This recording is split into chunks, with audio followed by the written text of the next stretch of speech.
Hello students, welcome to Magnet Brains. हम आज फिर अपने नए चैप्टर के साथ आए हैं। हम कौन सा काम करा रहे हैं? स्पर्श भाग 2 जो हमारी पुस्तक है उसका जो हमारा 11वां पार्ट है, आज हम वो एक्सप्लेन करने जा रहे हैं। इससे पहले हम आपको स्पर्श भाग 2 के जो है आपके काव्य खंड कंप्लीट करा चुके हैं। हमने गद्य खंड का एक चैप्टर आपको करवा दिया है। आज हम उसका 11वां चैप्टर जो है आपको करवाएंगे। ये चैप्टर जो है ये सीताराम के सेकसरिया के नाम पे लिखा गया, उन्होंने लिखा है ये। तो इन्होंने क्या लिखा है? ये इनको डायरी लिखने की बहुत आदत थी। तो ये जो हमने जो पेज लिया है, ये जो भी लिखा है इन्होंने, इनकी डायरी का ही एक पार्ट लिया, एक घटना है जो इसमें पाठ के तौर पे आपको बताई जा रही है। जो हमारे सीताराम जी हैं, इनका जन्म जो है वैसे तो राजस्थान में हुआ था, लेकिन ये पले बड़े सब कलकत्ता में। तो क्या हुआ, ये हम पहले इसकी पृष्ठभूमि इस पाठ का समझते हैं।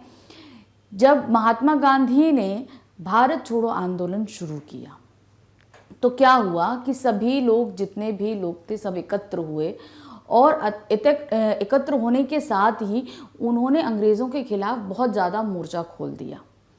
तो सभी जगह इसके लिए विद्रोह आंदोलन होने लगे। तो सीताराम जी इसी तरह के विद्रोह में कई बार पार्ट ले चुके थे। अब क्या हुआ कि स्वतंत्रता हमारी हमको मिली, कब मिली? 15 अगस्त 1947 को। लेकिन हमारा स्वतंत्रता दिवस इससे बहुत पहले मनाया जा चुका था। किस लिए? आज़ादी की डिमांड के लिए स्वतंत्रता दिवस मनाया गया था। कब मनाया गया पहली बार? आपका 26 जनवरी 1930 को पहली बार स्वतंत्रता दिवस मनाया गया। अब ये जो घटना है उस बार तो मना, उसके बाद ये हर साल मनाने का प्रोविज़न किया गया। तो ये जो हम डायरी का पन्ना पढ़ने जा रहे हैं, ये उसी के दूसरे साल में, यानी कि 26 जनवरी 1931 को जब ये स्वतंत्रता संग्राम दूसरी बार मनाया जा रहा था, तो उस समय कलकत्ता में जो घटनाएं घटी, उस समय सीताराम जी ने इसको अपनी डायरी में नोट किया। ये सभी कुछ डायरी में नोट करते थे, मगर यहाँ पर सिर्फ उनकी इस घटना का उल्लेख किया गया है। तो हमने आपको इस पूरी जो कहानी है इसकी पृष्ठभूमि समझाई कि ये क्यों लिखी गई, कैसे लिखी गई, कहाँ से आई। तो अब वो जो घटना घटेगी जो हम अभी पढ़ने जा रहे हैं, उसमें कलकत्ता के बहुत से नामचीन लोगों, नेताओं, सबके नाम हैं। साथ में उस घटनाओं में कितने लोग घायल हुए, कितने लोगों को पकड़ा गया, सब सारी चीज़ें आपको इसके अंदर घटनाक्रम से बताई जाएंगी। कहाँ कहाँ घटी ये भी सब आपको बताया जाएगा। चलिए अब हम पाठ पढ़ना शुरू करते हैं। क्या कहते हैं हमारे सीताराम जी? इस पाठ में लेखक सीताराम सेकसरिया ने 26 जनवरी 1931 को कोलकाता में मनाए गए स्वतंत्रता दिवस का विवरण प्रस्तुत किया। जैसा हमने आपको बताया कि ये आपका स्वतंत्रता दिवस, हमने स्वतंत्रता पाने से पहले स्वतंत्रता दिवस मनाना जब शुरू किया था तो उसके दूसरे साल, यानी हमने 1930 में मनाया था। अब ये 1931 की एक घटना प्रस्तुत हुई है। लेखक ने बताया कि भारत में स्वतंत्रता दिवस पहली बार 26 जनवरी 1930 को मनाया गया था, परंतु उस साल कोलकाता का स्वतंत्रता दिवस में ज़्यादा हिस्सेदारी नहीं थी। यानी कि जब पूरे विश्व में पूरे भारत में मनाया गया तो उस दिन कलकत्ता ने इसमें ज़्यादा भागीदारी नहीं दिखाई थी। यानी कलकत्ता में ज़्यादा मूवमेंट्स नहीं हुए थे। तो फिर क्या हुआ? परंतु इस साल पूरी तैयारियां की गई थी। यानी कि 1930 में ज़्यादा पार्ट नहीं लिया था, लेकिन 1931 में कलकत्ता में इसकी मनाने की पूरी और बहुत ज़्यादा तैयारियां की गई थी। केवल प्रचार में 2000 रुपये खर्च किए गए थे। आजकल के हिसाब से तो 2000 रुपये बहुत कम है, लेकिन उस समय 2000 की कीमत बहुत ज़्यादा थी। तो उस समय ही 2000 रुपये खर्च किए गए थे। लोगों को घर घर जाकर समझाया गया। बड़े बाजार के प्रायः मकानों पर तिरंगा फहराया गया था। यानी कि वहाँ पे आप होता है ना किसी चीज़ की पब्लिसिटी, लोगों को जागरूक करना, तो लोगों को घर घर जाके बताया गया कि इस दिन हम स्वतंत्रता दिवस मनाएंगे। साथ ही बड़ा बाज़ार एरिया जो काफ़ी, जैसे हर शहर का अपना एक बाज़ार फेमस होता है, वहाँ का भी वो फेमस था। तो वहाँ पर हर घर पे तिरंगे फहराए गए। कलकत्ता के हर भाग में झंडे लगाए गए थे। ऐसी सजावट पहले कभी नहीं हुई थी। पुलिस भी प्रत्येक मोड़ पे तैनात होकर अपनी पूरी ताकत से गश्त दे रही थी। घुड़सवारों का प्रबंध था। मतलब इतनी ज्यादा सजावट आज से पहले कलकत्ता में कभी नहीं हुई थी। मगर उस समय तो अंग्रेजों का शासन था, तो अंग्रेज भी पूरी तरह मुस्तैदी में थे कि ये स्वतंत्रता दिवस ना मनाया जाए। तो जगह जगह गश्त हो रही थी, घुड़सवार घूम रहे थे और पुलिस हर जगह निगाह रख रही थी कि कहीं ऐसा ना हो कि यहाँ पर बहुत बड़े पैमाने पर इस बार कार्य किया जाए, क्योंकि अंग्रेज इस बारे में बहुत सतर्क थे कि उन्हें ऐसा कुछ होने नहीं देना है। फिर मॉन्यूमेंट के नीचे जहां सभा होने वाली थी, उस जगह को पुलिस ने सुबह 6 बजे से घेर लिया था। मतलब होता ना, किसी सिटी में एक मेन प्लेस होता है और उस मेन प्लेस में ही झंडा फहराया जाता है, जैसे हर जगह का होता है। तो वो जो मॉन्यूमेंट जहां पर फैलाया जाना था, वहां पे पूरी तरीके से चाक चौबंद कर दिया जाएगा कि उस जगह पे कोई आने ही ना पाए झंडा फहराने के लिए। फिर कई जगह सुबह से ही झंडा फहरा दिया गया। एक मेन जगह है, लेकिन उसके अलावा भी पूरी सिटी में बहुत जगहें थी, वहां पे झंडा फहरा दिया गया था। सुबह ही सुबह झंडा फहरा दिया गया था। श्रद्धानंद पार्क में बंगला प्रांतीय विद्यार्थी संघ के मंत्री अविनाश बाबू ने जब झंडा गाड़ा, तब उन्हें पकड़ लिया गया। अब ये एक संघ यानी एक विद्यालय था, तो वहाँ पर वहाँ के जो अध्यक्ष थे, उन्होंने जैसे ही झंडा गाड़ा, उन्हें तुरंत गिरफ्तार कर लिया। होता है ना कि अगर कोई प्रतिनिधि किसी चीज़ के लिए आगे बढ़ेगा तो उसके पीछे पीछे बहुत से लोग चल देते हैं। अगर आप प्रतिनिधि को गिरफ्तार कर लो तो उन लोगों की हिम्मत टूट जाती है। तो अविनाश बाबू जो हैं वो विद्यार्थी संघ के अध्यक्ष थे, तो उनको तुरंत गिरफ्तार कर लिया। ऐसा ना हो कि विद्यार्थी कहीं बहुत ज़्यादा हैवी कदम उठा लें, इसलिए उनको तुरंत गिरफ्तार कर लिया गया। अब उसके बाद क्या हुआ, तारा सुंदरी पार्क में बड़ा बाजार कांग्रेस कमेटी के युद्ध मंत्री हरीशचंद्र सिंह ने को झंडा फहराने से पहले ही गिरफ्तार कर लिया। अब यहाँ पे ध्यान दीजिएगा, ये कांग्रेस कमेटी के युद्ध मंत्री थे। यानी कि जैसे कांग्रेस कमेटी, ये युद्ध मतलब हाथ पे, वो ये नहीं कि हमें जाके दूसरी देश से लड़ना। यहाँ पर युद्ध से तात्पर्य था कि अंग्रेजों के लिए जो नीतियां तैयार की जा रही थी कि हमें अंग्रेजों से किस तरीके से पार करना है, उसके लिए कांग्रेस कमेटी के ये मंत्री थे हरिश्चंद्र सिंह। तो इन्होंने झंडा फहराने से पहले ही इनको गिरफ्तार कर लिया। वहां मारपीट भी हुई, जिसमें 2-4 लोगों के सिर फट गए। यानी कि अब उनको पकड़ने आएंगे तो सब लोग बचाने के लिए आएंगे, नहीं करना है, तो लाठीचार्ज हुआ। लाठीचार्ज होने में वहाँ पे बहुत सारे लोगों के सिर फटे। फिर गुजरात सेविका संघ की ओर से निकाले गए जुलूस में कई लड़कियों को गिरफ्तार कर लिया। अब जहाँ पुरुष शामिल थे, वहाँ महिलाएं भी इसमें बढ़ चढ़कर भाग ले रही थी। तो क्या हुआ, गुजरात सेविका संघ, एक ये संघ है नारी निकेतन टाइप का, तो वहाँ की जो औरतें थी उन्होंने भी इसमें बढ़ चढ़कर भाग लिया। तो उसके एवज में भी उनको सबको गिरफ्तार कर लिया गया, क्योंकि अंग्रेज नहीं चाहते थे कि ये मॉन्यूमेंट आगे बढ़े मूवमेंट, क्योंकि अगर ये एक स्वतंत्रता संग्राम अभी से मूवमेंट आगे बढ़ता तो ये काफ़ी बड़े रूप में फैल सकता था। इसलिए जहाँ जहाँ भी जैसी जैसी गोष्ठियाँ होती जा रही थी, लोगों को गिरफ्तार करते जा रहे थे कि अगर हमने छोड़ दिया, जरा सी ढिलाई दे दी, तो ये बहुत ज़्यादा आगे बढ़ जाएगा।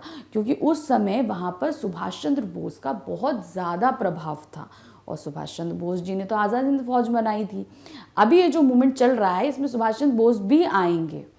चलिए हम आगे पढ़ते हैं। मारवाड़ी बालिका विद्यालय की लड़कियों ने 11 बजे झंडा फहराया। जगह जगह उत्सव व जुलूस के फोटो उतारे। अब सभी विद्यालयों में भी हो रहा है, जैसे हम लोग के यहाँ स्वतंत्रता संग्राम जैसे हम लोग मनाते हैं, तो सभी विद्यालय, सभी ऑफिस, सभी जगह झंडे फहराए जाते हैं। तो उसी जगह हम उस समय स्वतंत्रता की मांग कर रहे थे, तो जहाँ जहाँ भी पॉसिबल हो रहा था, लोग अपने तौर पे संघर्ष कर रहे थे। उसी तरह विद्यालय में भी ऐसा हुआ। लड़कियों ने सुबह 11 बजे ही झंडा फहराया। फिर वहाँ बहुत सारे जुलूस भी निकाले गए उन लड़कियों की तरफ से। फिर 2-3 आदमियों को पकड़ लिया गया, जिनमें पूर्णोदास और पुरुषोत्तम राय प्रमुख थे। सुभाष चंद्र बोस के जुलूस का भार पूर्णोदय दास पे था। क्या हुआ, जब ये जुलूस निकाले जा रहे थे, उसमें 3-4 आदमियों को गिरफ्तार किया गया।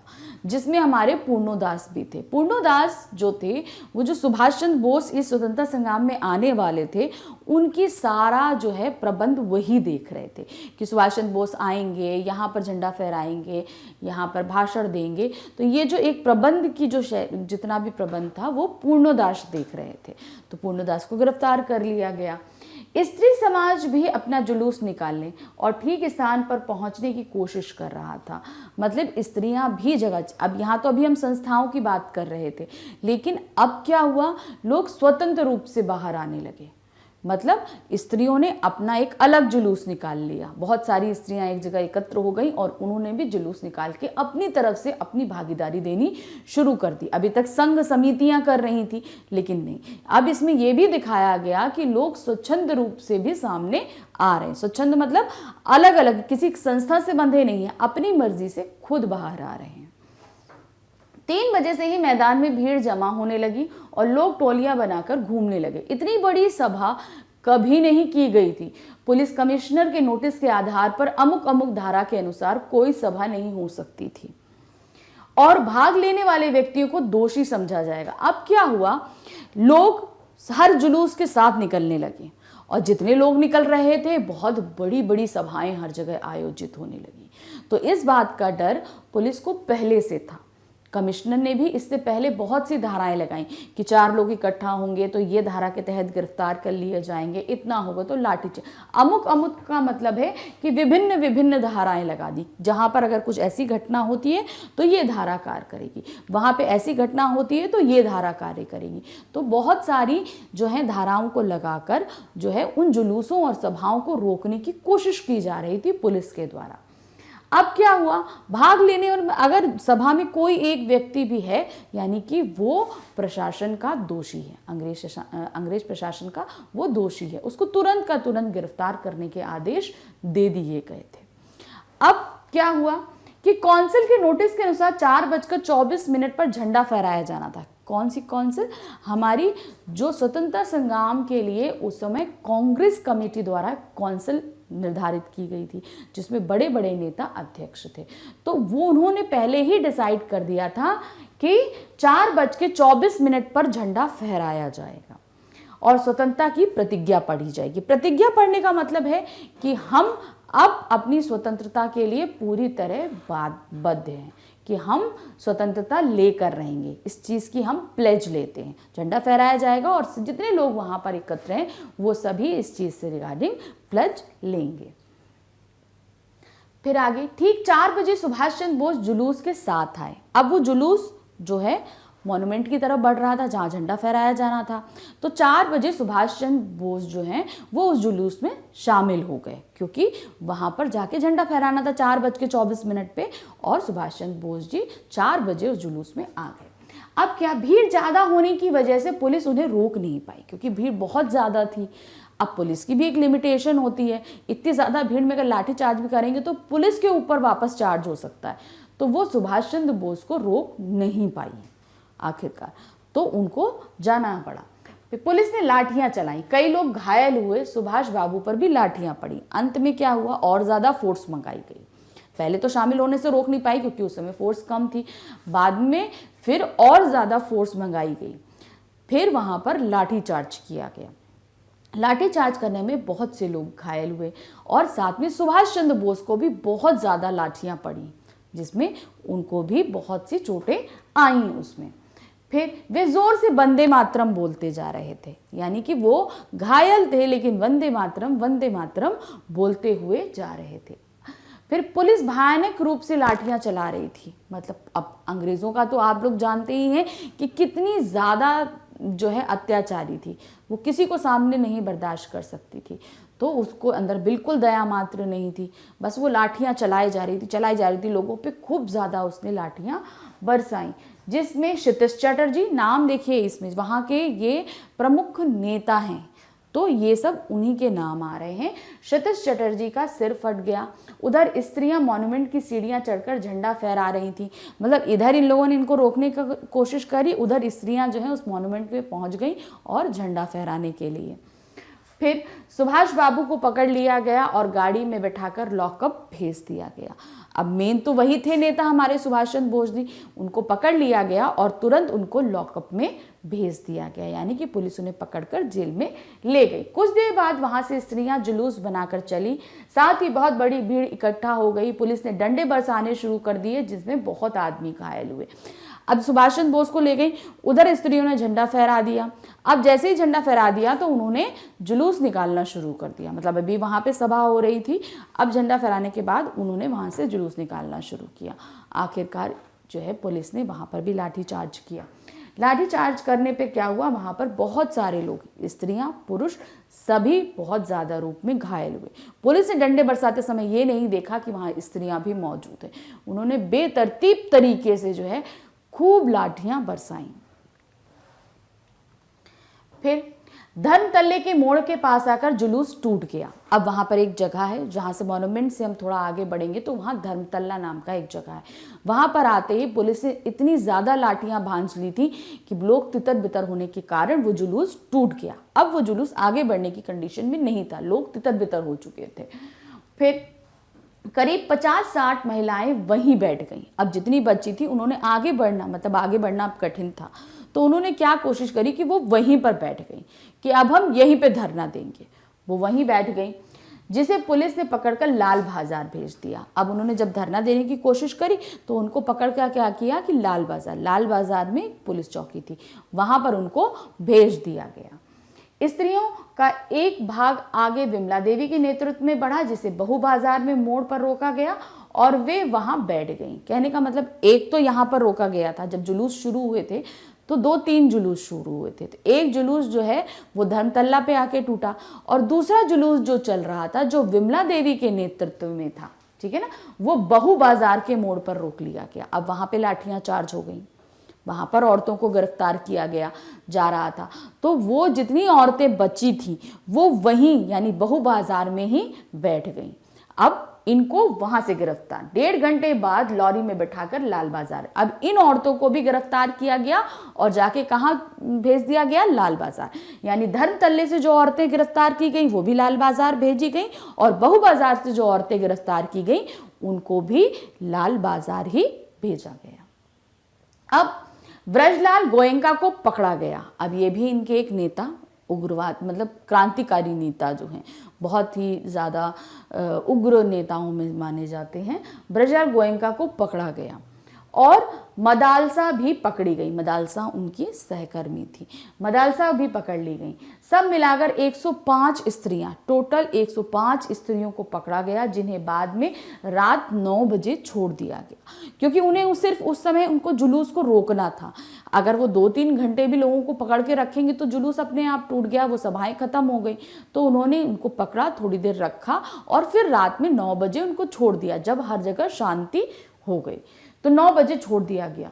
कोलकाता में आज तक एक साथ इतनी ज़्यादा गिरफ्तारी कभी नहीं हुई थी, मगर इतना लोग, इतने मानपड़े मतलब बहुत ज़्यादा, यानी स्त्रियां ही सिर्फ 105 पकड़ी गई और आदमी यानी पुरुष तो उससे ज़्यादा क्वांटिटी में लोग पकड़े गए थे। तो इस समय गिरफ्तारियां बहुत ज़्यादा तादाद में की गई थी।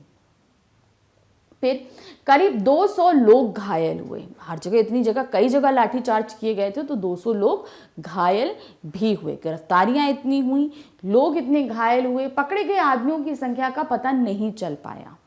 क्यों? क्योंकि कई जगह से पकड़े गए थे, सब जगह जगह अलग अलग जगहों पे भेजे गए थे, तो पूरे लोगों की पूरी संख्या पता नहीं चल पाई।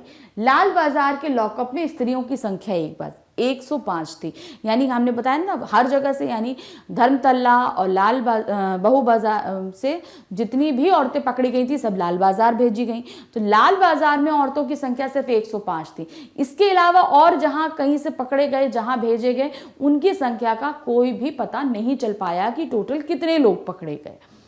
तो यहाँ पर आज का दिन कलकत्ता वासियों के लिए अभूतपूर्व था। आज वो कलंक धुल गया कि कलकत्ता वासियों को यहाँ काम नहीं हो रहा।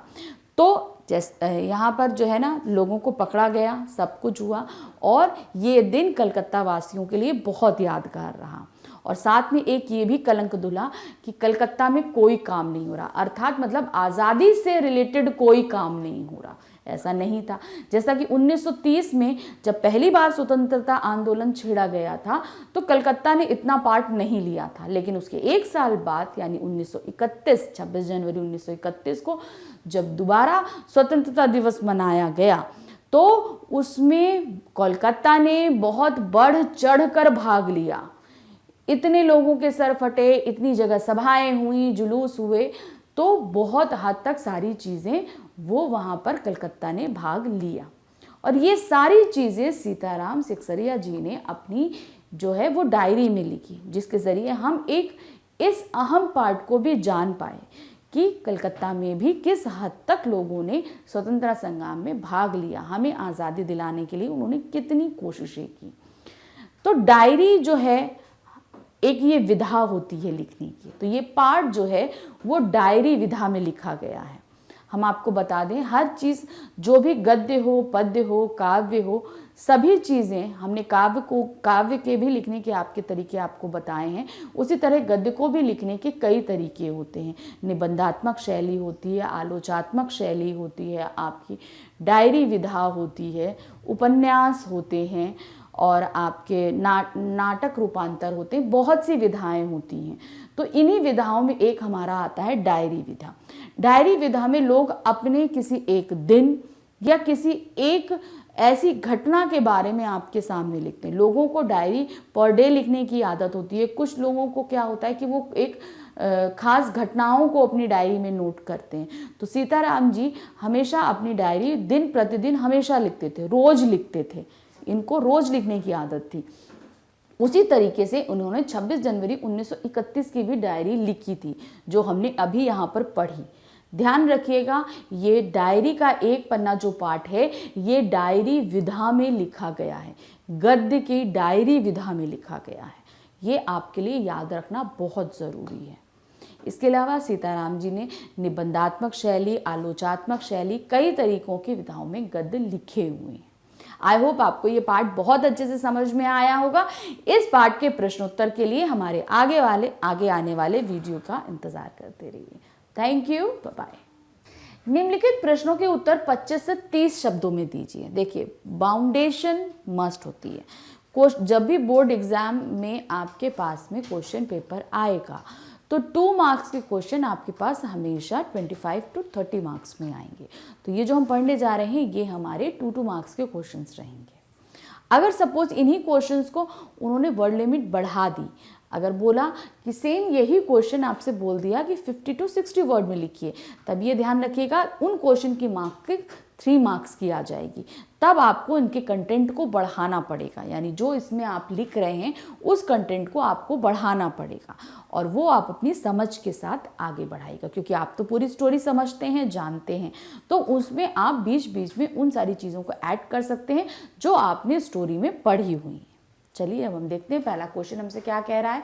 26 जनवरी 1931 को अमर बनाने के लिए क्या क्या तैयारियां की गई। अब कहाँ तैयारी की गई थी, सबसे पहली बात तो हम ये समझेंगे। कहाँ की बात कर रहे हैं हम, कलकत्ता की बात कर रहे हैं।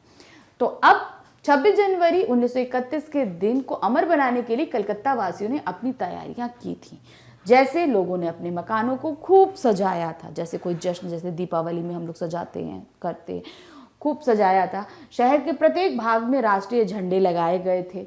कुछ लोगों ने तो अपने घर और दुकानों को ऐसे सजाया था जैसे स्वतंत्रता प्राप्त ही हो गई है। मॉन्यूमेंट के नीचे शाम को झंडा फहराने और सभा का आयोजन किया गया था। मतलब जहां पर जिस प्लेस पे झंडा फहराना था, यानी कि वहां पर 4:24 पे हमने बताया था आपको झंडा फहराना था, तो उसको बहुत ही ज़्यादा सजाया गया था। प्लस लोगों ने अपने घरों को इस तरीके से सजाया था जैसे लगता है कि कोई उत्सव हो। जाहिर सी बात है, एक परतंत्र भारत के लोगों के लिए स्वतंत्रता एक उत्सव ही थी।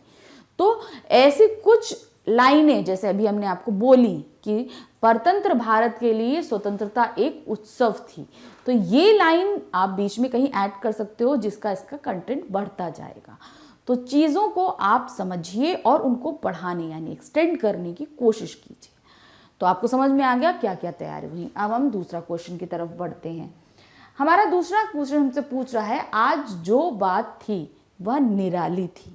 आज मतलब 26 जनवरी 1931 के दिन की बात। क्या निराली थी? किस बात से पता चल रहा था कि आज का दिन अपने आप में निराला है? स्पष्ट कीजिए, ये किस बात से पता चल रहा था? ये बात बोली गई थी, मगर किस बात से ये चीज पता चल रही थी? क्यों 26 जनवरी का दिन अपने आप में निराला था? क्योंकि इस दिन को निराला बनाने के लिए कलकत्ता वाले हर संभव प्रयास कर रहे थे। कैसे प्रयास कर रहे थे? कि इतिहास में उनका नाम लिखा जाए, और ऐसा हुआ भी। निराला बनाने के लिए इतिहास में नाम लिखना चाह रहे थे वो, और इसके लिए उन्होंने हर जी जान से कोशिश करी थी, क्योंकि अंग्रेज शासन से बचकर कोई भी तैयारी करना आसान नहीं था, मगर उन लोगों ने ऐसा किया। निषेधाज्ञा के बावजूद सैकड़ों लोग 3 बजे से ही पार्क पहुंच गए थे। निषेधाज्ञा मतलब जाना मना, निकलना मना। निषेधाज्ञा, निषेध का मतलब मनाही, आज्ञा मतलब आदेश, मना करने का आदेश। निषेधाज्ञा संधि है, ठीक है, 2 शब्दों की संधि है निषेधाज्ञा, निषेध और आज्ञा, ठीक। यानी मना करने के, यानी घर से बाहर निकलने और एकत्र होने की मनाही के बावजूद लोग 3 बजे से ही पार्क में पहुंच गए थे। क्यों? क्योंकि 4:24 पे झंडे को फहराया जाना था। स्त्रियां जुलूस में बढ़ चढ़ कर भाग ले रही थी। उस समय स्त्रियों को इतनी आजादी ना होने के बावजूद भी बहुत सारी स्त्रियों ने जुलूस में बढ़ चढ़ कर भाग लिया। लोग टोलियां बना बनाकर मैदान में घूम रहे थे और जगह जगह राष्ट्रीय झंडे फहराए जा रहे थे। तो उस दिन को खास बनाने के लिए जितनी तैयारियां आपकी, इसके अलावा भी बहुत सी तैयारियां थी जो की गई थी, उन्हें भी आप इसमें मेंशन कर सकते हैं। वो भी कब? वर्ड लिमिट्स के अकॉर्डिंग। अगर ये क्वेश्चन 50 to 60 वर्ड में आपसे पूछ लिया जाता है तो उनको बढ़ाने के लिए आप इस क्वेश्चन को बढ़ा सकते हैं। थर्ड क्वेश्चन हमसे क्या पूछ रहा है? पुलिस कमिश्नर के नोटिस और काउंसिल के नोटिस में क्या अंतर था? अब देखिए ध्यान, पुलिस कमिश्नर ने मना किया था कि कहीं पर भी कोई जुलूस, कोई सभा नहीं होगी, लेकिन काउंसिल क्या चाहता था? स्वतंत्रता दिवस मनाना। अब इस अंतर को हम स्पष्ट करेंगे।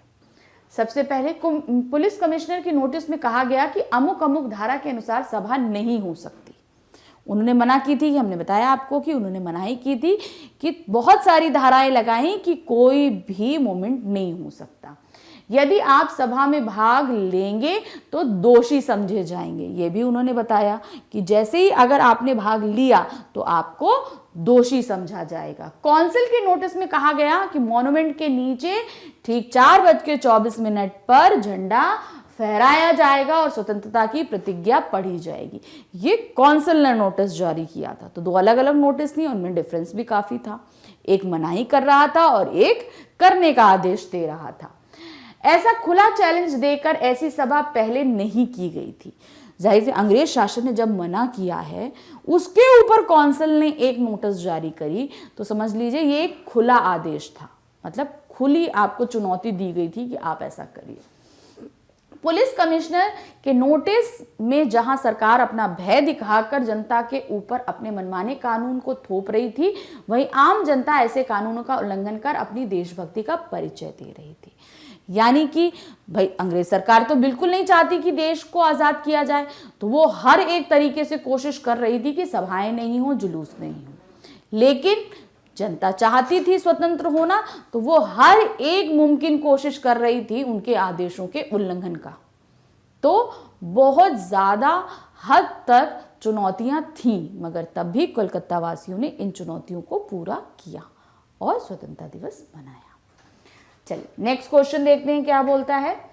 धर्म तल्ले के मोड़ पर आकर जुलूस क्यों टूट गया? हमने बताया ना, वहां पर आकर लाठीचार्ज हुई थी, सुभाष चंद्र बोस को गिरफ्तार कर लिया गया था, जितनी औरतें बची थी उनको पकड़ के लाल बाजार भेज दिया गया था। तो वहां पर आकर जुलूस टूट चुका था। तो यही कारण बताया गया कि वहां पर जो है लाठियां हुई, लोग घायल हुए। सुभाष चंद्र बोस की गिरफ्तारी के कारण धर्म तल्ले पर के मोड़ पर जो है जुलूस टूट गया था। नेक्स्ट, डॉक्टर दास गुप्ता जुलूस में घायल लोगों की देखरेख तो कर ही रहे थे, उनके फोटो भी उतरवा रहे थे। उन लोगों के फोटो खींचने की क्या वजह हो सकती है, स्पष्ट कीजिए। डॉक्टर गुप्ता पेशे से डॉक्टर थे, तो जितने लोग घायल होके आ रहे थे उनकी देखभाल करें, मरहम पट्टी करना, दवाइयाँ देना, सब कुछ करना, वो तो वो कर ही रहे थे, लेकिन उनकी फोटो भी खींच रहे थे। क्यों खींच रहे थे? वो जनता को जागरूक कर रहे थे, बता रहे थे कि अंग्रेज इतनी ज्यादा अत्याचार कर रहे हैं। तो उनको कैसे बताएंगे? वो फोटो खींच कर वो उसको पेपर में छपवाते और पेपर में छपवाकर लोगों तक पहुंचते और लोगों को जागरूक करते कि आप भी स्वतंत्रता संग्राम के संघर्ष में भाग लीजिए, आप भी स्वतंत्रता संग्राम के संघर्ष में भाग लीजिए, ताकि हमारे देश को जल्द से जल्द आज़ादी मिल सके। तो इसीलिए वो फोटो खिंचवा रहे थे। देखिए यहाँ पे दिया भी गया है। वजह थी कि पूरा देश अंग्रेजी सरकार के इस अमानवीय कृत्य को देखे और प्रेरित होकर अंग्रेजों का विरोध करे और देश में अंग्रेजों के बाहर करने का अपना सहयोग दे। समाचार पत्रों में इन्हें छपवाकर सारे देश को इनके बारे में बताया जा सके, इसीलिए फोटो खींच रहे थे वो। नेक्स्ट क्वेश्चन हमारा क्या बोल रहा है?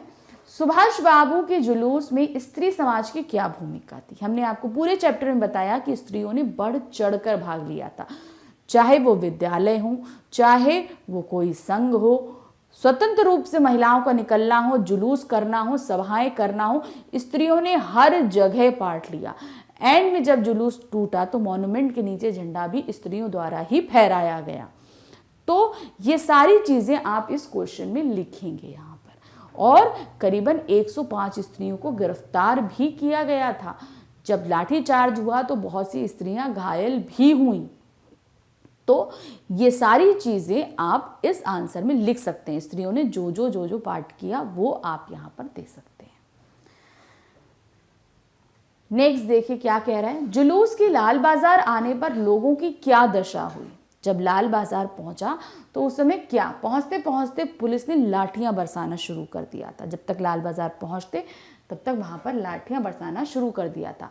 सुभाष बाबू को पकड़ लिया। सुभाष बाबू मतलब सुभाष चंद्र बोस जी को पकड़ लिया गया था।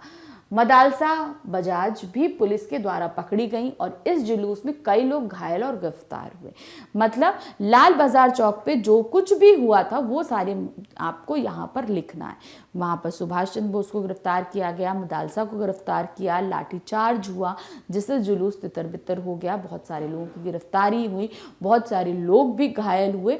तो वो सारी चीज़ें आप इस आंसर में लिख सकते हैं। नेक्स्ट क्वेश्चन क्या बोल रहा है? जब से कानून भंग का काम शुरू हुआ तब से आज तक इतनी बड़ी सभा ऐसे मैदान में नहीं की गई थी। और यह सभा तो कहना चाहिए कि ओपन लड़ाई थी। जाहिर सी बात है ओपन लड़ाई थी। काउंसिल ने बोला कि हम करेंगे स्वतंत्रता संग्राम और प्रशासन क्या बोल रहा था, नहीं करना है। तो ये ओपन लड़ाई ही थी कि चुनौती दी जा रही थी कि आइए, आपको हिम्मत है तो हमें रोक लीजिए, हम तो करने जा रहे हैं। और प्रशासन ने मना किया था, हम आपको मारेंगे, आपको तकलीफ होगी, आप मत करिए। तो ये एक तरीके से ओपन लड़ाई थी। यहाँ पर कौन से और किसके द्वारा लागू किए गए कानून को भंग करने की बात की गई? क्या कानून भंग करना उचित था? पाठ के संदर्भ में अपना विचार दीजिए। अब जाहिर सी बात, जो कमिश्नर ने जो कानून इशू किया, जो भी धाराएं लगाई, क्या उसे भंग करना जरूरी था? हमारा ये आपको पाठ के आधार पर बताना है। पाठ में जो आपने पढ़ा उसके आधार पर आपको इसके उत्तर देने। उन्होंने क्या बोला, बात की गई है इस कानून के अनुसार किसी भी प्रकार की सभा का आयोजित या उसमें भाग लेने की मनाही थी। यानी कि आप कोई सभा आयोजन नहीं कर सकते और ना ही उसमें भाग ले सकते। सबसे पहले हम कानून बताएंगे कि कानून क्या इशू किया था, उसको भंग करने की बात तो हम बाद में बताएंगे। तो पहले हमने कानून बताया। फिर मेरे विचार से यह कानून भंग करना अति आवश्यक था। सही बात है। अगर हम प्रशासन के डर से उस कानून को भंग नहीं करते तो क्या हमें स्वतंत्रता मिलती? कानून जो प्रशासन, अंग्रेज प्रशासन है, वो तो जगह जगह कानून बनाता, लोग निकले नहीं, सभाएं नहीं करें, जुलूस नहीं करें और स्वतंत्रता के लिए मांग नहीं करें। तो हमारे विचार से आज हम अगर आजाद भारत में बैठे हैं तो वो उन्हीं लोगों के प्रयासों की वजह से है। तो वो एकदम सही था, क्योंकि यदि ऐसा ना किया जाता तो देश की स्वतंत्रता की आग को और बढ़ावा ना मिलता। साथ ही अंग्रेजों के कानून को भंग करना उनके लिए खुली चुनौती थी कि अब यह देश भारतीयों का है और उन्हीं का रहेगा। कि मतलब ये देश हमारा है और तुम जो इस पे कब्जा कर बैठे हो उसको छोड़ दो, हमारा है और हमारा ही रहेगा। ये उनके लिए चुनौती थी। ये कानून भंग करना अति आवश्यक था। चलिए, इसमें आप अपने विचारों को व्यक्त कर सकते हैं और खुले तौर पर व्यक्त कर सकते हैं। नेक्स्ट क्वेश्चन हमसे क्या पूछ रहा है, बहुत से लोग घायल हुए, बहुतों को लॉकअप में रखा गया, बहुत सी स्त्रियां जेल गईं, फिर भी इस दिन को अपूर्व बताया गया। क्यों? आपके विचार में यह सब अपूर्व क्यों है? अपने शब्दों में लिखिए। जाहिर सी बात है, ये जो कुछ किया गया वो हमारी स्वतंत्रता के लिए किया गया, तो वो तो अपूर्व है ही। क्यों? देखिए, था क्योंकि इससे पहले कलकत्ता में इतने बड़े स्तर पर जुलूस नहीं किए गए थे। हमने आपको पहले भी बताया है कि इससे पहले कलकत्ता ने स्वतंत्रता संग्राम में कभी भी इतना बढ़ चढ़कर भाग नहीं लिया जितना इस दिन लिया गया था। तो इससे पहले कलकत्ता में कभी ऐसा कुछ नहीं हुआ था। सरकार के लिए खुली चुनौती दी गई थी। स्त्रियों की बड़ी संख्या में भाग लेना और अपनी गिरफ्तारी देना भी इस दिन के लिए अपूर्व था। मतलब स्त्रियां इतने बढ़ चढ़ के भाग लेंगी ये किसी ने भी नहीं सोचा था, मगर स्त्रियां निकली, उन्होंने भाग लिया, उन्होंने घायल हुई, उन्होंने गिरफ्तारी दी, सब कुछ किया उन्होंने। तो ये चीज़ वाकई कलकत्ता के लिए अपूर्व थी, यानी इससे पहले कुछ भी पहले नहीं हुआ था, जैसा कि आज के दिन घटित हो रहा था। तो इस तरीके से हमने इस पाठ के सभी प्रश्न, तो सबसे पहले अब देखिए, जो हमारे ये बहुविकल्पीय प्रश्न आते हैं ये दो तरीके से आते हैं, एक है गद्यांश आधारित, एक है संपूर्ण पाठ आधारित। तो हम दोनों ही तरीके से आपको कराएंगे। तो सबसे पहले जो हम कराने जा रहे हैं वो है आपका गद्यांश आधारित। क्या है? बड़े बाजार में प्रायः मकानों पर राष्ट्रीय झंडा फहरा रहा था और कई मकान तो ऐसे सजाए गए थे कि ऐसा मालूम होता था कि मानो स्वतंत्रता मिल गई हो। कलकत्ते के प्रत्येक भाग में ही झंडे लगाए गए थे। जिस रास्ते से मनुष्य जाते थे उसी रास्ते में उत्साह और नवीनता मालूम होती थी। लोगों का कहना था कि ऐसी सजावट पहले नहीं हुई। पुलिस भी अपनी पूरी ताकत से शहर में गश्त देकर प्रदर्शन कर रही थी। मोटर लारियों में गोरखे तथा सार्जेंट प्रत्येक मोड़ पर तैनात थे। कितनी ही लारियां शहर में घुमाई जा रही थीं। घुड़सवारों का प्रबंधन था, कहीं भी ट्रैफिक पुलिस नहीं थी। सारी पुलिस को इसी काम में लगाया गया था। बड़े बड़े पार्कों और मैदानों में पुलिस ने सवेरे से ही घेर लिया था। अब ये जो गद्यांश हमने पढ़ा इस पे आधारित हमारे पास प्रश्न है। क्या प्रश्न है? बड़े बाजार के मकानों की सुंदरता देखते ही क्यों बन रही थी? क्या कारण था पूरा देखते बनी थी? स्वतंत्रता मिल गई थी, ऐसी सजावट पहली बार हुई थी, अंग्रेज सरकार कोई समारोह मना रही थी, राष्ट्रीय दिवस का आयोजन था। तो क्यों थी ये भाई ऐसी मकान सुंदरता देखते बन रही थी? क्योंकि ऐसी सजावट पहली बार हुई थी। ऐसे माहौल को देखकर लोगों में क्या प्रतिक्रिया थी? भाई चारों तरफ इतनी सजावट हो रही थी क्योंकि स्वतंत्रता दिवस मनाया जाने वाला था गुलाम भारत में 1931 में। तो इतनी सजावट देखकर लोगों में क्या प्रतिक्रिया थी, वो कैसे रिएक्ट कर रहे थे? लोगों का उत्साह समाप्त हो गया, लोग उत्साह और जोश से भर गए, लोग अंग्रेजों के साथ मिलकर उत्सव मनाने लगे, लोगों में कोई प्रतिक्रिया व्यक्त नहीं की। तो क्या हुआ था? लोग उत्साह और जोश से भर गए थे क्योंकि सभी गुलामी से त्रस्त आ चुके थे और इस स्वतंत्रता जो क्या कहते हैं उत्सव था उसमें भाग लेना चाहते थे। पुलिस अपनी पूरी ताकत का प्रदर्शन क्यों कर रही थी? क्या कारण था वो अपनी पूरी ताकत का प्रदर्शन कर रही थी? ताकि आंदोलन शांति से हो सके, ताकि जनता को कोई परेशानी ना हो, ताकि प्रदर्शन रोका जा सके, ताकि जनता पे खौफ पैदा किया जा सके। तो सही ऑप्शन क्या था? ताकि प्रदर्शन को रोका जा सके। भाई गुलाम भारत था, वहां सरकार अंग्रेजों की थी और उस गुलाम भारत में स्वतंत्रता दिवस का जो है वो उत्सव मनाया जा रहा था। तो ये तो गलत था, इसलिए सरकार इस आंदोलन को रोकना चाहती थी।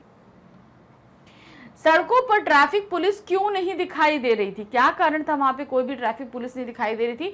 क्योंकि उस दिन राष्ट्रीय अवकाश था, क्योंकि उस दिन हड़ताल थी, क्योंकि उस दिन सारी पुलिस को प्रदर्शन रोकने के काम में लगा दिया गया था, क्योंकि उस दिन जनता और सरकार की मीटिंग होनी थी। तो क्या कारण था क्यों नहीं थी ट्रैफिक पुलिस? क्योंकि उस दिन सारी पुलिस को प्रदर्शन रोकने के काम में लगा दिया गया था कि कहीं पे भी कोई प्रदर्शनकारी रुके तो मिले तो उसे रोकिए। तो सारी ट्रैफिक पुलिस हटाकर इसी काम में लगा दिया गया था।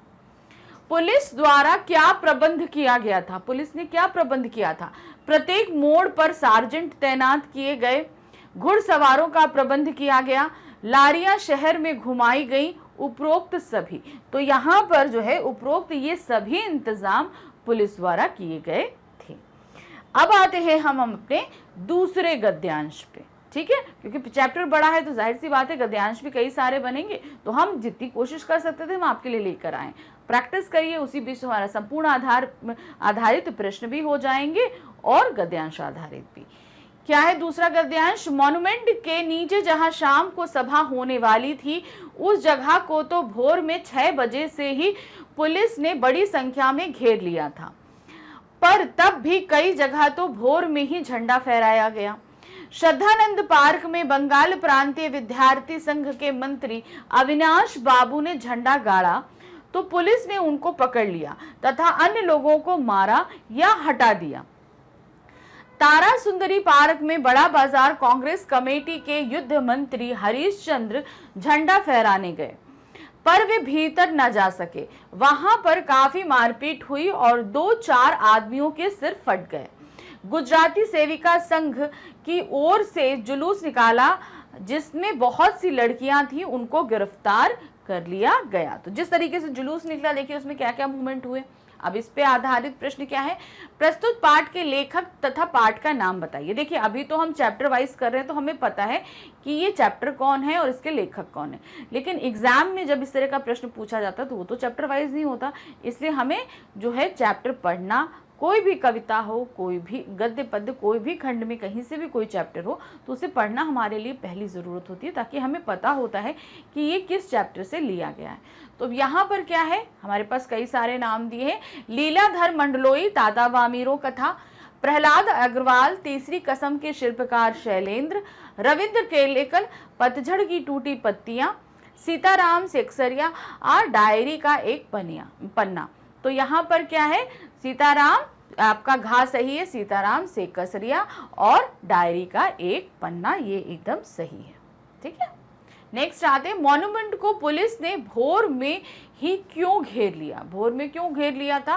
ताकि कार्यक्रम का आयोजन उचित ढंग से कर सके, ताकि मॉन्यूमेंट के नीचे सभा ना हो सके, ताकि मॉन्यूमेंट को अतिरिक्त सुरक्षा प्रदान कर सके, ताकि लोगों को शांतिपूर्ण ढंग से वहां व्यवस्थित किया जा सके। तो सही क्या था? क्यों मॉन्यूमेंट को पुलिस ने घेरा था? ताकि मॉन्यूमेंट के नीचे सभा ना हो सके, क्योंकि वो लोग स्वतंत्रता आंदोलन जो उत्सव मनाना चाहते थे वो मॉन्यूमेंट पे झंडा फहराना चाहते थे और वहीं पे बैठ के सभा करना चाहते थे और अंग्रेज सरकार इसको रोकना चाहती थी। अविनाश बाबू कौन थे?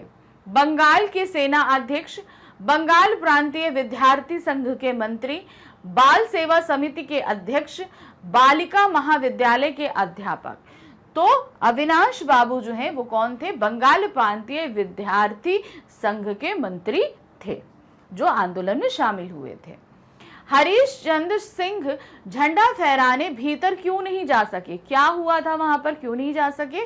वहां काफी मारपीट होने के कारण, अधिक भीड़ होने के कारण, उनकी बारी ना आ पाने के कारण, वहां अधिक पुलिस एकत्रित होने के कारण। तो वो क्यों नहीं जा सके थे? क्योंकि वहां काफी मारपीट शुरू हुई थी, क्योंकि लाठीचार्ज हो गया था और कई लोगों के सर फट गए थे, इस कारण वो अंदर नहीं जा पाए थे। अविनाश बाबू के झंडा फहराने पर क्या प्रतिक्रिया हुई? जब अविनाश बाबू ने झंडा फहरा दिया तो फिर क्या हुआ था? सभी लोग उत्साह से भर उठे थे, पुलिस ने उन्हें पकड़ लिया, चारों ओर जय जयकार होने लगी, लोगों ने उन्हें गोद में उठा लिया।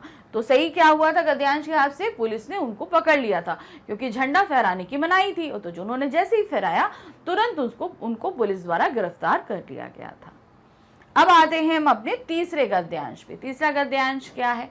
सुभाष बाबू के जुलूस का भार पूर्णोदास पर था, पर यह प्रबंध कर चुका था, मतलब पूर्णोदास था और वो प्रबंध भी कर चुके थे। स्त्री समाज अपनी तैयारी में लगा था, जगह जगह से स्त्रियां अपना जुलूस निकालने की तथा ठीक स्थान पर पहुंचने की कोशिश कर रही थी। मॉन्यूमेंट के पास जैसा प्रबंध भोर में था वैसा करीब 1 बजे नहीं रहा था। इससे लोगों को आशा होने लगी कि शायद पुलिस अपना रंग ना दिखलावे, पर वह कब रुकने वाली थी। 3 बजे से ही मैदान में हजारों आदमियों की भीड़ होने लगी और लोग टोलियां बनाकर मैदान में घूमने लगे। आज तो बात थी वह निराली थी। तो किस तरीके से जो है पुलिस का प्रबंध, और उस दिन जो है लोग अब हर जगह बस मॉन्यूमेंट के नीचे पहुंच के झंडा फहरा के और सभा करना चाहते थे। अब इस गद्यांश पे आधारित प्रश्न क्या है? पूर्णोदास पे कौन सा भार था? जनता को एकजुट करने का, सुभाष बाबू के जुलूस का, स्त्री समाज को संगठित करने का, सरकार को गुमराह करने का। तो किस बार का था? वो था सुभाष बाबू के जुलूस का। सुभाष बाबू के जुलूस का स्त्री समाज ने क्या तैयारी की थी? उनका जुलूस आना तो स्त्री समाज ने क्या तैयारी करी थी? स्त्रियों द्वारा जुलूस निकालने की तैयारी करी गई थी, सभा के स्थान पर पहुंचने की तैयारी थी, पुरुषों से अलग अलग अपना मोर्चा निकालने की थी। तो यहाँ पर स्त्रियों ने दोनों ही काम किए थे, स्त्रियों द्वारा जुलूस निकालना और सभा के स्थान पे पहुंचना। तो यहाँ पे का और खा ये दोनों ही सही है। अपना रंग दिखाना क्या अर्थ होता है? ये एक मुहावरा है, इसका अर्थ क्या होता है? वास्तविक रूप से अलग होना, अपने वास्तविक रूप में आना, चित्रकारी के लिए सुंदर रंगों का प्रयोग, अपने में ही मस्त रहना। तो यहाँ पर अपना रंग दिखाने का तात्पर्य होता है अपने वास्तविक रूप में आना। ये होता है ना कि भाई चलो हम थोड़ा सोफिस्टिकेटेड बिहेव करते हैं, लेकिन जब हम पे पड़ती है तो हम अपने रूप में आ जाते हैं, रौद्र रूप, गुस्से वाले रूप में हम आ जाते हैं। मॉन्यूमेंट के पास 1 बजे कैसा प्रबंध नहीं था? भाई शुरू से तो बहुत ज़्यादा प्रबंध था सुबह से कि कोई भी वहाँ सभा ना करना पाए, झंडा ना फहराने पाए, लेकिन 1 बजे तक इस प्रबंध का क्या हाल हुआ था? पुलिस की तैनाती कम होना, लोगों का उत्साह कम होना, लोगों में निराशा का संचार होना, पुलिस और जनता में आपसी मतभेद होना। तो क्या हुआ था 1 बजे तक? वो हो गया था पुलिस की तैनाती कम होना। मतलब मॉन्यूमेंट और जो जुलूस का जो प्रबंध को रोकने के लिए जो सुबह से प्रबंध किया गया था, 1 बजे तक उसमें तैनाती में ढिलाई हो गई थी। लोग अब पुलिस जो है उतनी फुर्ती और चुस्ती के साथ काम नहीं कर रही थी और जगह जगह से पुलिस भी कम हो गई थी। मैदान में आदमियों की भीड़ क्यों होने लगी थी? क्या कारण था कि 3 बजे तक हजारों आदमी वहां पर आ गए थे? क्या था? पुलिस के आदेश का पालन करने हेतु, शाम के समय पार्क में घूमने हेतु, सभा में भाग लेने हेतु, मात्र दिखावे हेतु। तो 3-4 हजार लोग जो 3 बजे के बाद पार्क में इकट्ठा हो रहे थे, वो वहां पर क्यों आए थे? क्योंकि वे सभा में भाग लेना चाहते थे। बस किसी तरह वहां मॉन्यूमेंट के नीचे वो सभा करना चाहते थे और अंग्रेजी सरकार का विरोध प्रदर्शन करना चाहते थे और स्वतंत्रता दिवस को मनाना चाहते थे। अब हमारे पास है हमारा गद्यांश संख्या 4। क्या है इसमें? ध्यान से पढ़ेंगे और फिर प्रश्न के उत्तर देंगे। जब से कानून भंग का काम शुरू हुआ तब से आज तक इतनी बड़ी सभा ऐसे मैदान में नहीं हुई थी, और यह सभा तो कहना चाहिए कि ओपन लड़ाई थी। पुलिस कमिश्नर का नोटिस निकल चुका था कि अमुक अमुक धारा के अनुसार कोई सभा नहीं हो सकती। जो लोग काम करने वाले थे उन सबको इंस्पेक्टर के द्वारा नोटिस और सूचना दे दी गई थी कि आप यदि सभा में भाग लेंगे तो दोषी समझे जाएंगे। इधर काउंसिल की तरफ से नोटिस निकल गया था कि मॉन्यूमेंट के नीचे ठीक 4:24 पर झंडा फहराया जाएगा तथा स्वतंत्रता की प्रतिज्ञा पढ़ी जाएगी। सर्वसाधारण की उपस्थिति होनी चाहिए। खुला चैलेंज देकर ऐसी सभा पहले नहीं की गई थी। तो मतलब इतने सारे लोग, भाई सभा क्या होती है, बहुत सारे लोग थोड़े इकट्ठा हो जाती सभा, लेकिन यहाँ पर बहुत सारे लोग थे और सबको सरकार ने नोटिस दी थी कि सभा नहीं करनी, लेकिन उसके बावजूद सभा हो रही थी। तो इस तरीके से बोलेंगे कि एक ओपन लड़ाई कंडक्ट की गई थी। अब इस पर हमारे पास आधारित प्रश्न क्या है? सभा को ओपन लड़ाई क्यों कहा गया? क्या कारण था कि ओपन लड़ाई कहा गया? पुलिस कमिश्नर के नोटिस के बाद भी सभा आयोजित की गई। सभा खुले मैदान में होने वाली थी। सभा में मारपीट और हत्या होना तय था। पुलिस के विरोध में कोई लड़ाई नहीं की गई थी। तो इस सभा को ओपन लड़ाई इसलिए कहा गया था क्योंकि पुलिस कमिश्नर के नोटिस के बाद भी सभा आयोजित की जा रही थी। पुलिस ने मना किया था, नोटिस जारी किया गया था कि आपको सभा नहीं करनी है, लेकिन तब भी इतने सारे लोग सभा कर रहे थे। इंस्पेक्टरों द्वारा कौन सी सूचना दे दी गई थी? क्या दी गई थी? पार्क में सभी की उपस्थिति अनिवार्य है। सभा में भाग लेने वाले लोग दोषी समझे जाएंगे। कानून भंग का कार्य जनता के विरुद्ध है। शहर में शांति व्यवस्था बनाए रखे। तो इंस्पेक्टरों ने क्या नोटिस दी थी? वो थी सभा में भाग लेने वाले लोग दोषी समझे जाएंगे। काउंसिल की तरफ से क्या नोटिस निकाला गया था? काउंसिल मतलब जो लोग सभा करने वाले थे उनकी तरफ से क्या नोटिस निकला था? मॉन्यूमेंट के नीचे ठीक 4:24 पर झंडा फहराया जाएगा। स्वतंत्रता की प्रतिज्ञा पढ़ी जाएगी। सर्वसाधारण की उपस्थिति होनी चाहिए। उपरोक्त सभी, तो कौंसिल की तरफ से ये सभी नोटिस निकाली गई थी कि 4 बजे झंडा फहराया जाएगा, सभा की जाएगी और सभी की उपस्थिति अनिवार्य है। तो यहां पर आंसर होगा उपरोक्त सभी। नेक्स्ट है, पुलिस कमिश्नर का नोटिस क्या था? अब पुलिस कमिश्नर ने क्या नोटिस दिया था? अमुक अमुक धारा के अनुसार कोई भी सभा नहीं हो सकती। खुला चैलेंज देकर सभा आयोजित की जाएगी। सभा में भाग लेने वाले लोगों को छूट दी जाएगी। कानून का उल्लंघन ना किया जाए। तो कमिश्नर ने नोटिस निकाली थी कि अमुक अमुक धारा के अनुसार कोई सभा नहीं की जाएगी, मतलब सभा की मनाही थी, तो उन्होंने वो धाराएं लगा दी थी कि ये धारा है, इसके अनुसार कोई भी सभा नहीं होगी। खुला चैलेंज देकर क्या किया जाना तय था? खुला चैलेंज देकर क्या करना था उनको? युद्ध, गिरफ्तारी, सभा या मारपीट। तो खुला चैलेंज देके उनको सभा करनी थी। कौंसिल ने खुला चैलेंज दिया था कि हम सभा करेंगे। अब आते हैं अपने गद्यांश संख्या 5 पर। क्या है? ठीक 4:10 पर सुभाष बाबू जुलूस लेकर आए। उनको चौरंगी पर रोका गया, पर भीड़ की अधिकता के कारण पुलिस जुलूस को रोक नहीं सकी। मैदान के मोड़ पर पहुंचते ही पुलिस ने लाठियां चलाना शुरू कर दी। बहुत आदमी घायल हुए। सुभाष बाबू पर भी लाठियां पड़ी। सुभाष बाबू बहुत जोरों से वंदे मातरम बोल रहे थे। ज्योतिर्मय गांगुली ने सुभाष बाबू से कहा आप उधर आ जाइए, पर सुभाष बाबू ने कहा आगे बढ़ना है। तो किस तरीके से सुभाष बाबू के नेतृत्व में जो जुलूस चल रहा था उन पे कैसे लाठीचार्ज हुआ, और ज्योतिर्मय गांगुली ने बोला कि आप वहां से हट जाइए, लेकिन सुभाष बाबू तब भी आगे बढ़ते रहे। अब इस पे आधारित प्रश्न है हमारे पास। पुलिस सुभाष बाबू के जुलूस को क्यों नहीं रोक सकी? क्या कारण था नहीं रोक पाई? उनके प्रभावशाली व्यक्तित्व के कारण, भीड़ की अधिकता के कारण, पुलिस की लापरवाही के कारण, जुलूस का अध्यक्ष होने के कारण। तो सही इसका ऑप्शन ये था कि भीड़ उस जुलूस में बहुत ज्यादा थी, इसलिए वो इस जुलूस को नहीं रोक पाई थी पुलिस। मैदान के मोड़ पर पहुंचते ही क्या हुआ? जब वो जुलूस मैदान के मोड़ पर पहुंचा तो क्या हो गया था? लोगों का उत्साह ठंडा हो गया। पुलिस लोगों से डर गई। पुलिस ने लाठियां चलाना शुरू कर दी। लोगों ने मारपीट आरंभ कर दी। तो जैसे ही मैदान के मोड़ पर जो है जुलूस पहुंचा, तुरंत ही पुलिस ने लाठियां चलाना शुरू कर दिया था। पुलिस की लाठियां पड़ने के बाद भी सुभाष बाबू क्या कर रहे थे? उनको सुभाष बाबू पे लाठियां पड़ी, उसके बावजूद भी वो क्या कर रहे थे? लोगों से बातचीत कर रहे थे, जोरों से वंदे मातरम बोल रहे थे, पुलिस से बहस कर रहे थे, अपनी टीम को समझा रहे थे। उन्होंने क्या क्या कर रहे थे वो? तब भी वो जोरों से वंदे मातरम बोल रहे थे। ज्योतिर्मय गांगुली के कहने पर सुभाष बाबू ने क्या प्रतिक्रिया व्यक्त की? ज्योतिर्मय गांगुली जब लाठीचार्ज हो गया तो उन्होंने क्या बोला था ज्योतिर्मय गांगुली ने कि आप इधर आ जाइए। तब उस पर सुभाष बाबू ने क्या प्रतिक्रिया व्यक्त की? वे दूसरी तरफ जाने को तैयार हो गए थे। उन्होंने कहा आगे बढ़ना है, उन्होंने कहा लोगों को बचाना है।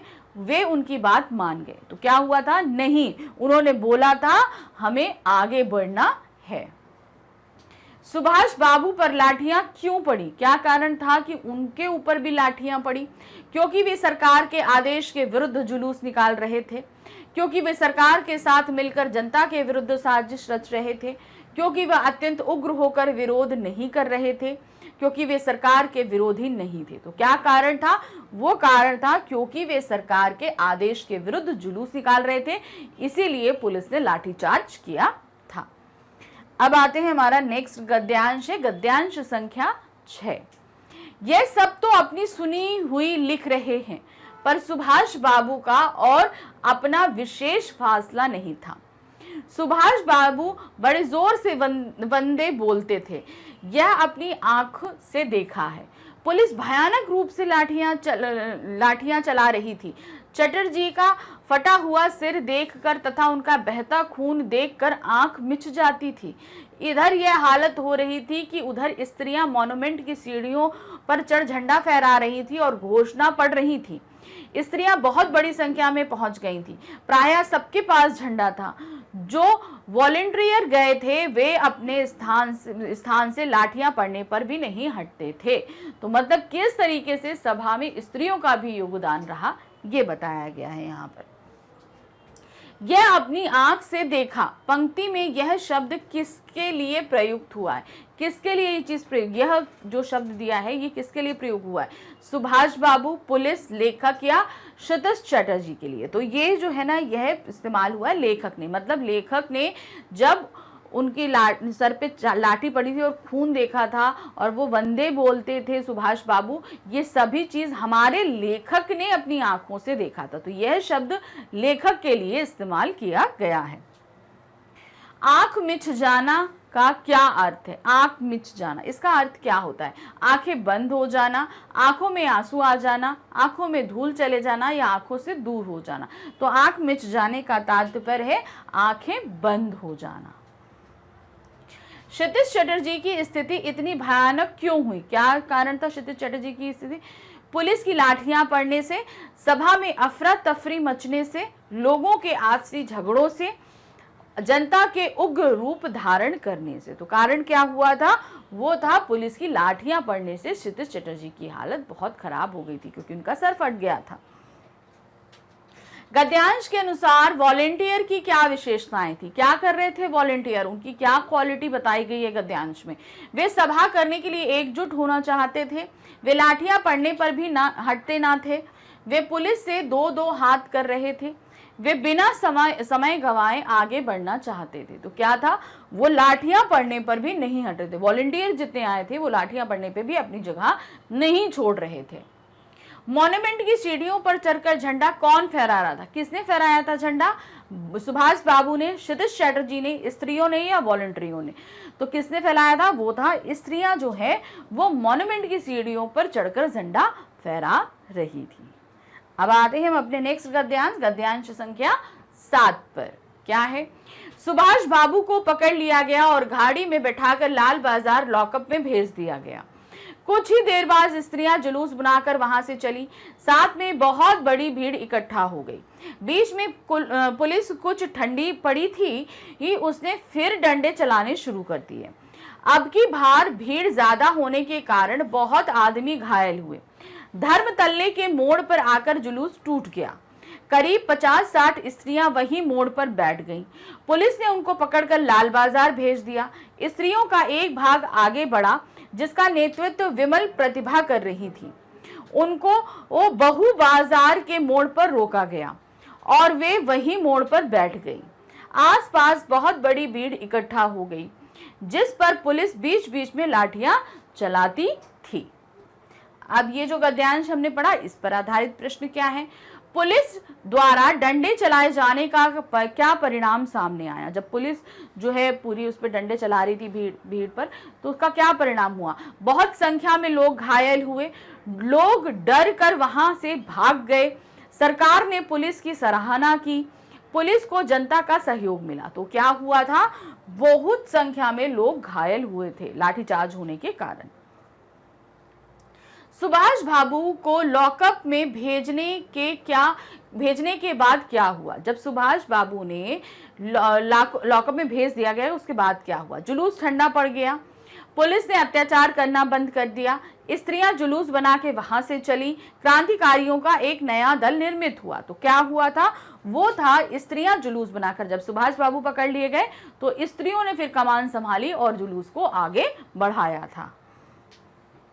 धर्म तल्ले के मोड़ पर आकर जुलूस क्यों टूट गया? क्या कारण था? मोड़ पे आते आते जो है पूरा जुलूस बिखर गया। भीड़ की अधिकता के कारण, पुलिस की लाठियों के कारण, वैचारिक मतभेद के कारण, सुविधाओं के अभाव के कारण। तो क्या हुआ था? धर्म तल्ले के मोड़ पे आते आते तक उनके ऊपर लाठी बरसा दी गई थी, इस कारण से ये जुलूस टूट गया था। पुलिस ने किसे लाल बाजार भेजा? किसको भेजा था लाल बाजार? क्रांतिकारियों को, सुभाष बाबू को, विमल प्रतिभा को या स्त्रियों को? तो किसको भेजा था? वो था स्त्रियों को। वैसे तो सुभाष बाबू को भी भेजा था और स्त्रियों को भेजा था, तो दोनों था, लेकिन यहां पर जो है वो बात की जा रही है स्त्रियों के बारे में। नेक्स्ट आते हैं, स्त्रियों के जुलूस का नेतृत्व कौन कर रहा था? विमल प्रतिभा, मदालसा देवी, जानकी देवी या प्रतिभा देवी? तो स्त्रियों के जुलूस का नेतृत्व कर रही थी विमल प्रतिभा। अब है हमारे पास हमारा नेक्स्ट जो गद्यांश है वो ध्यान से देखेंगे, बड़े बाजार के प्रायः मकानों पर राष्ट्रीय झंडा फहरा रहा था और कई मकान तो ऐसे सजाए गए थे कि ऐसा मालूम होता था मानो स्वतंत्रता मिल गई हो। कलकत्ते के प्रत्येक भाग में ही झंडे लगाए गए थे। जिस रास्ते से मनुष्य जाते थे उसी रास्ते में उत्साह और नवीनता मालूम होती थी। लोगों का कहना था कि ऐसी सजावट पहले नहीं हुई। पुलिस भी अपनी पूरी ताकत से शहर में गश्त देकर प्रदर्शन कर रही थी। मोटर लारियों में गोरखे तथा सार्जेंट प्रत्येक मोड़ पर तैनात थे। कितनी ही लारियां शहर में घुमाई जा रही थी। घुड़सवारों का प्रबंध था। कहीं भी ट्रैफिक पुलिस नहीं थी। सारी पुलिस को इसी काम में लगाया गया था। बड़े बड़े पार्कों तथा मैदानों को पुलिस ने सवेरे से ही घेर लिया था। तो अब ये वही गद्यांश है जो हम सबसे पहले हमने पहला गद्यांश किया था, लेकिन इनके क्वेश्चंस जो हैं वो फर्क रहेंगे। अब देखते हैं क्या है क्वेश्चंस इसके। कौन से बाजार में सभी मकानों पर राष्ट्रीय झंडा फहराया गया था? लाल बाजार, बड़े बाजार, बीहू बाजार या चौरंगी बाजार? तो वो बाजार था आपका बड़े बाजार में। सजे हुए मकानों को देखकर क्या लगता था? मकान इतने सजे हुए थे, उनको देखकर क्या लग रहा था? मानो स्वतंत्रता मिल गई हो, मानो आज कोई समारोह हो, मानो सरकारी समारोह हो, मानो आज बड़ा दिन हो। तो देखकर क्या लग रहा था? मानो आज स्वतंत्रता मिल गई हो। शहर में अपना शक्ति प्रदर्शन कौन कर रहे थे? किसने शहर में अपना शक्ति प्रदर्शन किया था? क्रांतिकारी, पुलिस, विद्यार्थी या समाज सेवक? तो किसने किया था? वो थी पुलिस। पुलिस अपना शक्ति प्रदर्शन कर रही थी। लारियां शहर में क्यों घुमाई जा रही थी? बहुत सारी लारियां शहर में घुमाई जा रही थी। क्यों? ताकि क्रांति को बढ़ावा मिल सके, ताकि स्वतंत्रता सेनानियों का हौसला बढ़े, ताकि शहर पर निगरानी हो सके, ताकि सरकार के हुक्म का पालन हो सके। तो इसलिए घुमाई जा रही थी लारियां ताकि स्वतंत्रता सेनानियों का हौसला ना बढ़े। मतलब वो लोगों ने ऐलान किया था कि भाई हम सभा करेंगे, झंडा फहराएंगे, स्वतंत्रता दिवस मनाएंगे। तो यहाँ पर पूरे शहर में गश्त देने का था कि लोग ज्यादा निकलकर ये काम ना कर पाए, पहले ही उनका हौसला पस्त हो जाए।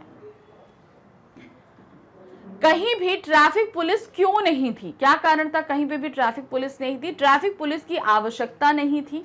ट्रैफिक पुलिस ट्रैफिक का इंतजाम कर रही थी। ट्रैफिक पुलिस सरकारी अफसरों की अगवानी में लगी थी। ट्रैफिक पुलिस को पार्कों और मैदानों में लगाया गया था ताकि लोग इकट्ठा ना हो सके। तो क्यों कहीं पे भी ट्रैफिक पुलिस नहीं थी? कारण ये था कि सारी ट्रैफिक पुलिस को पार्कों और मैदानों में लगाया गया था ताकि लोग इकट्ठा ना हो सके, किसी भी तरह से लोग ना इकट्ठा हो, ताकि वहां पे सभा ना हो सके। जैसा कि काउंसिल ने सोचा था वैसा नहीं हो सके, इसीलिए सारी ट्रैफिक पुलिस को हटाकर जो है हर जगह तैनात कर दिया गया था। तो अब यहां से हमारे गद्यांश आधारित प्रश्न खत्म हो गए। अब हम आते हैं हमारे संपूर्ण पाठ आधारित प्रश्नों पर। क्या है? लाठीचार्ज होने पर सुभाष बाबू से किसने कहा कि आप इधर आ जाइए? किसने बोला था?